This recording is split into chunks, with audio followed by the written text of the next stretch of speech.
Eli counted the breaths between his heartbeats like someone counting the seconds on a stopwatch. 16 years old, lanky, cleats scuffed from 1,000 backyard drills, he had learned to measure himself in small, repeatable things: the number of touches before a shot, the angle of his run, the exact rhythm of his left foot. He had learned to believe, too, quietly, stubbornly, that he could make it. A tryout with a big club sat on the calendar like a promise. But the promise had a shadow. Anxiety lived in the space between Eli's lungs and his voice. It arrived as a tightness in his throat, a fog that made the world tilt and the ball look like a planet he might miss. It made him freeze in the middle of drills, forget plays he'd practiced 100 times, and stumble through sentences in class until teachers called him distracted and his parents called him difficult. His grades slipped.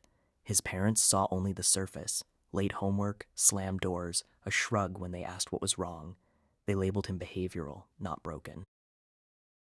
School corridors felt like stadium tunnels, too bright, too loud, full of expectations. At home, the living room clock ticked like a referee's whistle.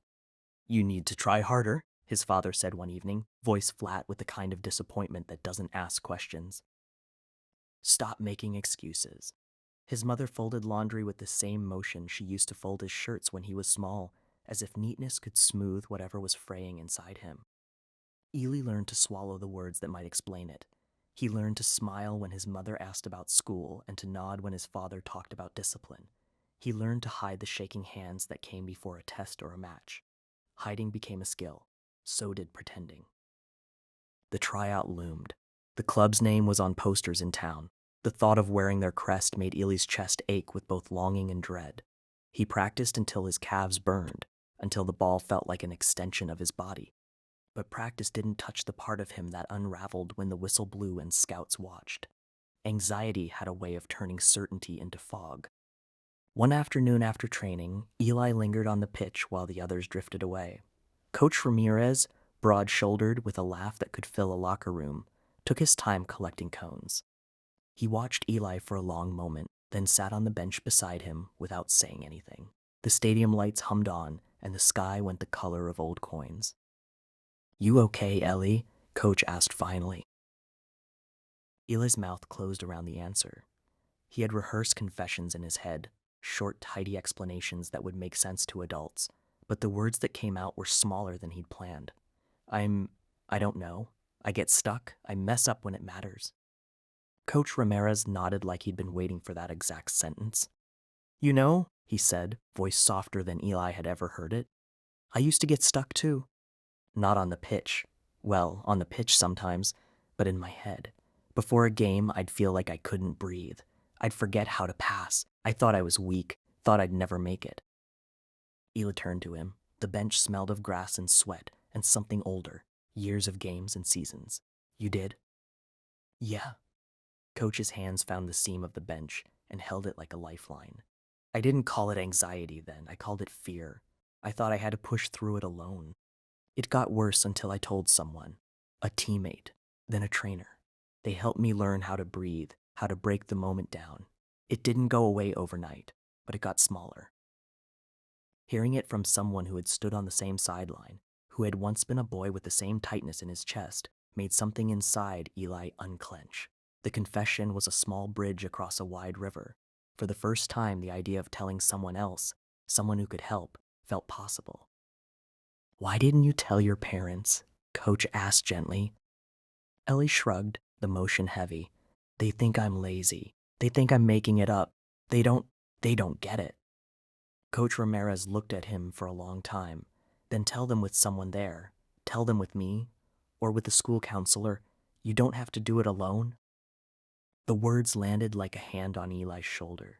He had been carrying the weight of his silence for so long that the idea of sharing it felt like dropping a stone into a river and watching the ripples spread. He wanted to believe the ripples could reach his parents. The tryout came 2 weeks later. The club's training ground was immaculate, green as a promise, lined with coaches and scouts who watched with the clinical attention of people who had seen talent and heartbreak in equal measure. Eli's stomach turned into a fist as he stepped onto the grass. He could feel the scouts' eyes like weather on his skin. At first, he moved like a man underwater, passes that should have been easy curved away from him. He hesitated on runs. The ball felt foreign. He heard his own breath and it sounded wrong. Panic rose hot and bright, and for a moment he thought he would bolt. Then he remembered Coach Ramirez's voice on the bench. Breathe, break the moment down. He counted his breaths. He focused on the ball at his feet, on the sound of his cleats on the turf. He told himself to take the next touch, and then the next. The fog thinned, not gone, but manageable. He played with a clarity he hadn't expected, a rhythm that felt like his own. Afterwards, the scouts huddled and whispered. Eli waited, heart adrum. The head scout approached with a polite smile and a folder. You showed good technique, he said. You've got potential, but we're looking for players who can perform consistently under pressure. We're going to pass this time. The words were a physical thing, a door closing. Eli felt the air leave him. He had imagined both outcomes, acceptance and rejection, but the actual rejection landed with a weight that made his knees weak. He walked off the pitch like someone who had been pushed. That night, the house felt too small. His parents were at the kitchen table, bills and takeout boxes between them. He could see the disappointment already forming in his father's face, the way his mother's jaw tightened. He could have let them say the things they always said. You need to try harder. Maybe you're not cut out for it. And retreated into the old pattern of silence. Instead, he remembered Coach's offer. Can we talk? He said, voice steadier than he felt. They looked up, surprised. His father's eyebrows rose. About what? About school, about soccer, about how I feel. The last words were the hardest. He had practiced them in the car, in the shower, in the quiet between classes. Now they came out raw and honest.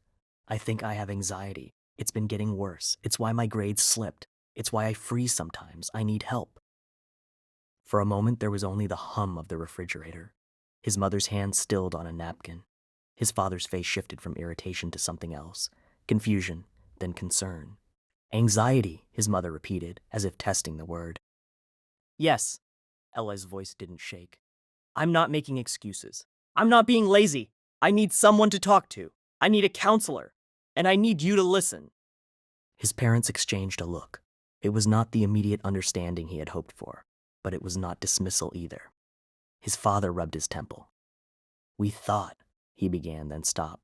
We didn't know. They didn't know. The sentence was both a wound and a doorway. They had been looking at the surface and missing the current beneath. Eli felt a small, fierce relief that they had not accused him of lying. He felt something else too, the fragile hope that maybe finally they would try to understand. Coach Ramirez called the next day and offered to come to the school meeting. The school counselor, Miss Patel, arranged an appointment within the week. Sitting in her office, Eli felt the same nervous flutter he'd felt before a match, but it was different, less like a trap and more like a starting whistle. Miss Patel listened without interrupting. She explained what anxiety could look like, how it could affect concentration and memory, how it could be managed with strategies and support. She wrote down a plan, regular sessions, accommodations for exams, breathing techniques, and a referral to a specialist if needed. Eli left the office with a small folder of resources and a feeling he hadn't had in months. Agency. He had asked for help and received it. He had told the truth and been believed. It didn't fix everything, but it changed the shape of the problem from an insurmountable wall to a climbable hill. A week later, the club's decision came in writing. Not accepted. The sentence was short and clinical. Eli read it twice, then folded the paper and put it in his pocket. The disappointment was sharp and immediate. It sat in his chest like a stone. He had wanted that crest more than anything. He had trained for it, dreamed for it, let it become a lodestar. But the stone did not crush him. He had learned to breathe around it. When exam results arrived, they were better than anyone had expected. Not perfect, but solid. Passed, with marks that reflected the effort he had managed to keep up despite everything. The school had agreed to accommodations for his remaining assessments, and Miss Patel had scheduled regular check-ins. His parents attended a session with the counselor and asked questions, awkward and earnest. They apologized in small, stumbling ways. They promised to try. Eli sat on the bench at the local pitch one evening, the sun low and forgiving. He took his cleat off and rolled a ball along the grass with his foot, watching it spin. He thought of the club's rejection and felt the sting, but he also thought of the counselor's folder, of Coach Ramirez's confession, of his parents' tentative attempts to understand. He thought of the breaths he had learned to count. He would keep playing, he would keep training, he would keep going to sessions and learning how to hold himself steady when the world felt too loud. The club's door had closed, but other doors would open, smaller ones at first, then larger. He had a plan for school now, a counselor to help him, and parents who were beginning to listen. Eli stood, pulled his cleat back on, and jogged onto the pitch. He wasn't the same boy who had walked off the club field 2 weeks earlier. He was someone who had learned to ask for help and to accept it. He still wanted to make it as a soccer player, more than anything, but he had discovered something else, that his worth was not only measured by a scout's decision. The future felt uncertain, as it always had, but it felt possible. He would grieve the loss of the club, and he would let himself feel that sadness. Then he would train, study, breathe, and try again. Because now he had tools, people who believed him, and the quiet knowledge that he could survive disappointment and still move forward. On the walk home, the sky opened into a wide, forgiving blue. Eli kept the folded rejection letter in his pocket and the counselor's notes in his head. He smiled once, small and steady, and thought of the next practice, the next exam, the next breath.